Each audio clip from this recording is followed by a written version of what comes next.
Isa sa pinakamalaking problema na kinakaharap ng mga Muslim ay ang pagbibigay ng Quran ng ibang kwento tungkol sa kapanganakan ni Jesus kaysa sa sinasabi ng Bible. Sinasabi ng Bible na si Jesus ay ipinanganak sa isang sabsaban.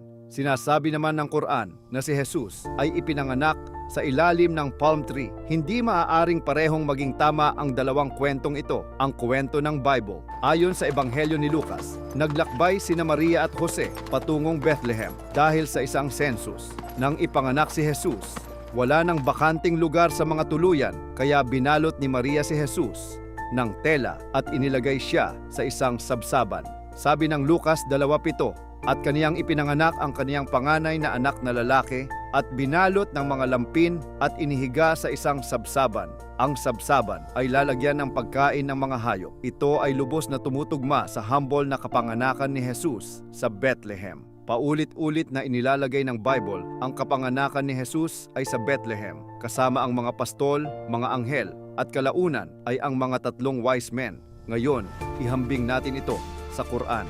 Ang kwento ng Quran, nagbibigay ang Quran ng ibang pangyayari tungkol sa kapanganakan ni Jesus. Sabi ng Surah Maryam 11:22 hanggang 25, kaya siya ay nagdalang tao sa kanya at siya ay lumayo sa isang liblib na lugar at ang sakit ng panganganak ay nagdala sa kanya sa puno ng palma. Ayon sa Quran, mag-isa si Maria ng anak, siya sa ilalim ng palm tree, walang Jose, walang sabsaban, walang mga pastol, walang mga anghel na umaawit, walang Bethlehem. Sa halip, sinasabi ng Quran na may isang tinig na nagsabi kay Maria na yugyugin ang palm tree upang mahulog ang mga dates na kaniyang kakainin. Hindi ganito ang kwento ng Bible. Maraming Muslim ang maaaring magbanggit ng Quran 23, ngunit ang tunay na talata tungkol sa punong palma ay hindi Quran 20:23. Ang tamang talata ay Surah Maryam 11:22 hanggang 25. Mahalaga ito dahil mahalaga ang accuracy. Bakit mahalaga ito? Madalas sabihin ng mga Muslim na pinatutunayan ng Quran ang Bible. Ngunit paano nito mapatutunayan ang Bible kung kinokontra nito ang mga detalye ng kapanganakan ni Jesus?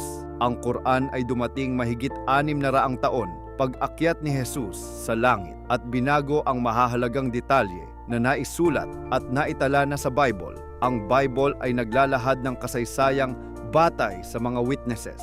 Ang Quran naman ay late nang dumating at meron pang malalaking pagkakaiba kesa sa Bible. May mas malaki pang problema. Pinaghalo rin ng Quran si Maria na ina ni Jesus kay Miriam na kapatid ni Moises at Aaron.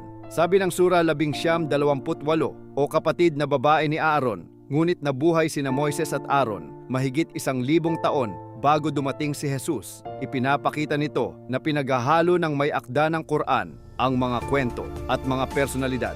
Ang malaking tanong para sa aking mga kapatid na Muslim, kung ang Quran ay mula sa parehong Diyos na nagbigay inspirasyon sa Bible, bakit nito binabago ang kwento? Bakit inalis si Jose? Bakit inalis ang Bethlehem? Bakit inalis ang sabsaban? Bakit gumawa ng kwento tungkol sa palm tree? Ang Diyos ay hindi may akda ng kaguluhan. Sinasabi sa Hebreo 6:18, hindi maaaring magsinungaling ang Diyos kung magkasalungat ang dalawang aklat. Hindi maaaring parehong ganap na totoo ang mga ito sa bawat detalye. Mismong si Jesus ang nagsabi, Juan 14:6, I am the way and the truth and the life. No one comes to the Father except through me. ang tunay na Jesus ay matatagpuan sa Bible at hindi sa Quran na isinulat pagkalipas ng 600 taon. Binago pa ng Quran ang kwento ng kapanganakan ni Jesus.